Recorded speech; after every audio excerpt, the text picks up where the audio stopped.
වෘත්තපටකය ඔයාලට මතක තියාගන්න කෙටි ක්‍රමයක් විදිහට මම දැන් ඔයාලට කියලා දෙන්න යන්නේ. වගුවක් ගහ ගන්න ඕනේ මේ විදිහට සිංදු පේශි, කංකාල පේශි, හර්ට් පේශි කියලා. ඊට පස්සේ මේකේ තියෙන වෙනස්කම් සංසන්දනය කරලා බලලා ඔයා මතක තියාගන්න ඕනේ. ඉස්සල්ලාම මේ වගුව තුනකට බෙදලා සිංදු පේශි, කංකාල පේශි, හර්ට් පේශි කියලා නම් තුන ලියා ගන්න. ඊට පස්සේ ඊට උඩින් ආසන්නයෙන්ම කාරුකුරුපී හැඩයක් සහිත අනිමියස්ටයකින් සෑදුණු සිංදු පේශි ඇඳ ගන්න ඕනේ. මේ තියෙන සිංදු පේශි කියන පේශියේ හැඩය. ඊට පස්සේ තියෙනවා හරස් විලයක තියෙන බහුන්‍යෂ්ටික සෛල වලින් සෑදුණු කංකාල පේශිය තියෙනවා. මේක මේ නාල වගේ ඇඳලා මේකේ හරස් විලයක තියෙනවා න්‍යෂ්ටි බාහිරට වෙන්න කියන්නේ සෛල මැදින් බාහිරට වෙන්න පිටතට වෙන්න පිටනවා. හරස් විලයක නෑ. හරස් විලයක තියෙනවා මොකද ශාකණය වෙලා නෑ. ඊට පස්සේ හර්ට් පේශි තියෙනවා එහා පැත්තේ.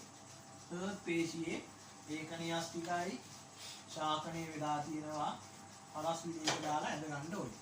මේ ඇඳගත්තට පස්සේ ඔන්න හැඩය ගැන හරි. මේවා දැන් තියෙන තැන් ටික. දැන් අපි සිංදු පේශි කියලා කියන්නේ ඇදෙන තැන් වල තමයි තියෙන්නේ. සාමාන්‍යයෙන් ඇදෙන තැන් වල අපි මොනවද ඇදෙන තැන් කියන බලන්න.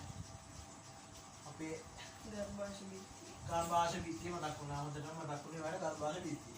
හරි. ආහාර මාර්ග බිත්තිය, මුද්‍ර වාහිනී, මූත්‍රාශය.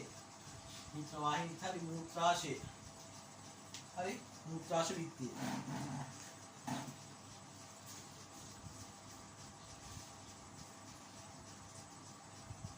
मूत्राशय दिखती है. मूत्राशय කියන්නේ मूत्राशय ඇදගෙන මේ ඇදෙන තැන් ටික සිංදු පේශි වලින් හැදලා තියෙනවා. කංකාල පේශි කියලා කියන්නේ සාමාන්‍ය නැමෙන දිගෑනෙන තැන් වල. අපිට හිතලා මතලා නමන්න දිගාරින්න පුළුවන් තැන් වල තමයි තියෙන්නේ. උදාහරණයක් බාහුව වල තියෙන පේශි හැදලා තියෙන්නේ මේ කංකාල පේශි වලින්. ඊට පස්සේ හර්ට් පේශිය හර්ට් කියන නමම අඩංගුයි හෘදයේ බිත්තිය හැදිලා තියෙන්නේ මේ හර්ට් පේශි වලින්. හරි. ඊට පස්සේ ඔන්න තියෙන තැන් ටික මතක තියාගත්තා. ඊට පස්සේ අපි හැඩය තරුකුරූපී හැඩයක් ගන්නවා මේ සිංදු පේශිය කියන එක. මේ කියන තරුකුරූපී හැඩයක්. ඊට පස්සේ නාලාකාර විදිහට හැඩයක් තමයි කංකාල පේශි තියෙන්නේ. ඊට පස්සේ විලේඛනය වුණා. ඒ කියන්නේ හරස් විලයක තියෙනවා මේකේ. හර්ට් පේශියේ හරස් විලයක තියෙනවා. ඒ වගේම ශාකණය වෙලක් තියෙනවා. ඒ කියන්නේ අසුබට බෙදලා තියෙනවා. හරි.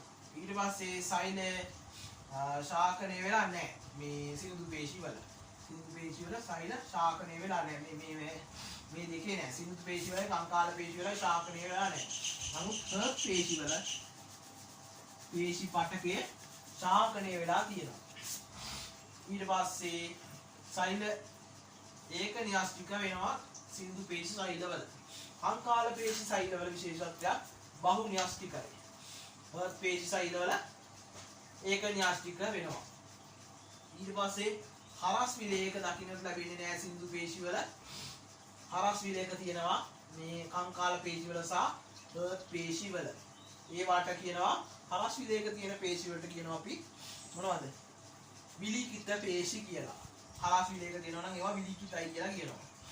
ඊට පස්සේ විඩාවට පත් නොවෙනවා සිංදු පේශි. අපිට හිතාමතා පාලනය කරන්න බෑ. සිංදු පේශි ඒවා විඩාවට පත් වෙන්නේ නැහැ. ලේසි පහසුවෙන් විඩාවට පත් වෙන්නේ නැහැ. ඒ වගේම කංකාල පේශි අපි අතක් නම් දිගෑරලා නමලා නමයිදි මහන්සිද නැද්ද? විඩාවට පත් වෙනවා. මහන්සි කියලා ඇති කියලා නවත්තන්න පුළුවන්. නම් එතකොට හර්ට් පේශි විඩාවට පත් වෙන්නේ නැහැ. උපතේ ඉඳලා මරණය දක්වාම ක්‍රියාත්මකයි. විඩාවට පත් වෙන්නේ නැහැ. අනිච්ඡානුකයි සිංදු පේශි. මූත්‍රාශය බිත්තිය අපිට හිතාමතා පාලනය කරන්න බෑ. මූත්‍රාශය අකුලන්න බෑ, පුම්බන්න බෑ. හරිද? ඊට පස්සේ රුධිර වාහිනී බිත්තිය විශාල කරන්න බෑ, කුඩා කරන්න බෑ අපිට හිතලා. නමුත් කංකාල පේශි අපිට අතපය දිගාරින්න පුළුවන්, අකුලන්න පුළුවන්. අන්නේ හැකියාව ලැබිලා තියෙන්නේ ඉච්ඡානුකෝ පාලනය කරන්න පුළුවන් කංකාල පේශි වලට. අනිච්ඡානුකයි කියලා කියන්නේ හිතාමතා පාලනය කරන්න බැරි ඒවට. ඊට පස්සේ හර්ට් පේශි. හර්ට් පේශිය අනිච්ඡානුකයි. අපිට හෘද එකපාරට නවත්තන්න පුළුවන්ද? මේ හැකියාව තිබ්බනම් සුයිසයිඩ් කරගන්න හරිම ලේසියි. කට්ටිය වසර වුණේ නැහැ, එදිලා මැරෙන්නේ නැහැ. හෘද එකපාරට නවත්තගත්තා එතනින්ම මරා. හරිද? ඒක වෙන්නේ නැහැ. න්‍යෂ්ටි පරයන්තයේ තියෙනවා. මම අර කංකාල පේශි වල ඉස්සලා කියන්නේ මේ පරයන්තයට වෙන්නේ. ඒ කියන්නේ සෛල දේහයෙන් පරයන්තයට වෙන. පිටතට වෙන්න තමයි මේ න්‍යෂ්ටි පිහිටන්නේ. රිද්මානුකූල විශේෂ ලක්ෂණ ටික මම මේ කතා කරන්නේ. රිද්මානුකූලව හෘද පේශි චලනය වෙනවා. ඒ කියන්නේ රිද්මයකට. ලබ්ඩබ් දාලා හෘද ස්පන්දනය වෙද්දී මේ හෘද ස්පන්දනය සිදු වෙන්නේ රිද්මයකට.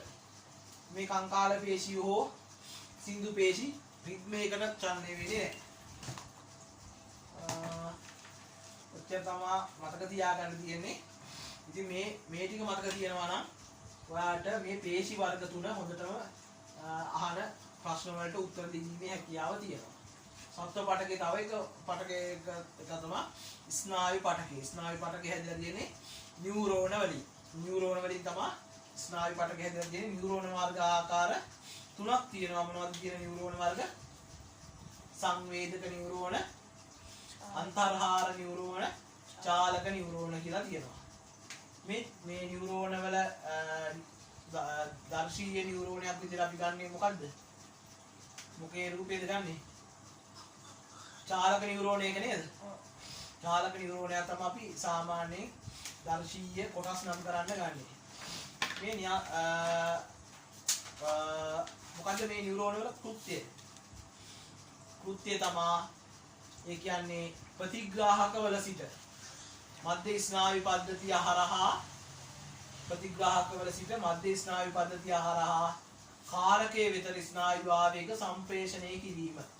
ඕනෝක තමයි කෘත්‍යය. නමුත් මේ සංවේදනය කරගන්න කොටසට මොකද්ද කියන්නේ? සංවේදක අවයව තමයි පංචේන්ද්‍රයන්. පංචේන්ද්‍රයන් මොනවද? ඇස, කන, නාසය, දිව, සම කියන දේවල් වලින් ප්‍රතිග්‍රහණය කරගන්න පුළුවන් සංවේදන. ඊට පස්සේ මේ සංවේදන මධ්‍ය ස්නායු පද්ධතිය හරහා කාරකේ. දැන් උදාහරණයක් බෝලයක් එනවා පේනවා ඈතින් මම නැවෙන්න ඕනේ. එතකොට මම කාරකේ විදිහට ක්‍රියා කරන්නේ මොකද්ද? සංවේදක ප්‍රතිග්‍රහණය කරනවා S2 මධ්‍ය ස්නායු පද්ධතිය හරහා පණිවිඩය යනවා ධනිස් පොල් කටු දෙකට පණිවිඩය එනවා නැවෙන්න කියලා මම නැවෙනවා මේ මොකද? එතකොට මම ආරක්ෂා වෙනවා. ආන්න එක තමයි ස්නායු පද්ධතියේ කෘත්‍යය.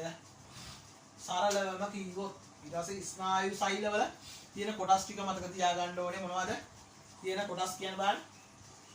සංවේදක මේ සාමාන්‍ය නියුරෝන එකේ තියෙන කොටස් ටික සෛල දේහ තියෙනවා, අනුශාකිකා තියෙනවා. ඒකට සම්බන්ධ වෙලා ඒකෙන් තමයි සෛල දේහය විතර ස්නායු ආවේග ප්‍රතිග්‍රහණය කරගන්නේ. න්‍යෂ්ටිය තියෙනවා සෛල දේහය තුල. අක්ෂණයක් තියෙනවා සෛල දේහයේ. විකට තියෙන්නේ අක්ෂණය. මයිලින් කොපු තියෙනවා. අක්ෂණය ආවරණය වෙලා තියෙනවා මේ මයිලින් කොපු වලින්. මේ මයිලින් කොපු රහිත තැන් වලට අක්ෂණේ නමක් කියනවා මොනවද? රැන්වියර් ගැට කියලා. හරි. ස්නායු ආවේගයක් සම්ප්‍රේෂණයේ වේගවත් කිරීම සඳහා තමයි මේ රැන්වියර් ගැට මේ මොනවද? මයිලින් කොපු වැදගත් වෙන්නේ. ඊට පස්සේ මේ සෛල දේහෙන් ඉවතර ස්නායු ආවේග සම්ප්‍රේෂණය කවුද කරන්නේ? නෑ. අක්ෂණයෙන් තමයි සෛල දේහෙන් එළියට ස්නායු ආවේග ගෙනියන්නේ. ඊට පස්සේ මේ ස්නායු ආවේග එකිනෙකට සම්බන්ධ වෙනවා. දැන් මේ ස්නායු ආවේගයක් සම්ප්‍රේෂණය කරන්න නියුරෝන දෙකක් එකිනෙකට සම්බන්ධ කරන්න ඕනේ. මේකට අපිට කියනවා මොකද්ද? උපාගමයක් කියලා. නේ? මේ කියන්නේ ආවේගය අරන් එනවා එක මේක මේ තනිසයිලකින් හැදුණු මේ පටකයක් නෙමෙයි ස්නායු පටකය කියලා කියන්නේ. නියුරෝන විශාල ප්‍රමාණයක් ලක්ෂ ගාණක් එකතු වෙලා ඒ කියන්නේ පේලියට.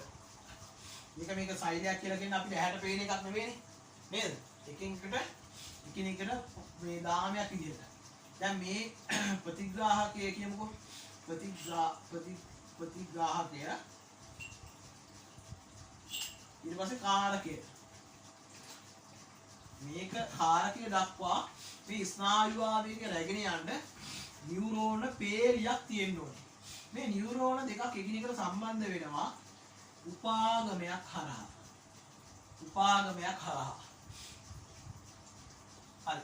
මේ උපාගමයේ හරහා ස්නායු ආවේගය රැගෙන යන්නේ මේ රසායනික ද්‍රව්‍යයක් මගින්. මේ රසායනික ද්‍රව්‍ය පිළිබඳව ඔයාලට මේක පාඩමේ නෑ. කොහොම හරි මේ ස්නායු ආවේගය සම්ප්‍රේෂණය වෙන්නේ මේ උපාගමයක් හරහා. හරි. මේ ටික මට හිතන්නේ ඔයාලට තේරෙන්න ඇති කියලා මම බලාපොරොත්තු වෙනවා. ඊට පස්සේ අපි ප්‍රශ්න සාකච්ඡා කරමු.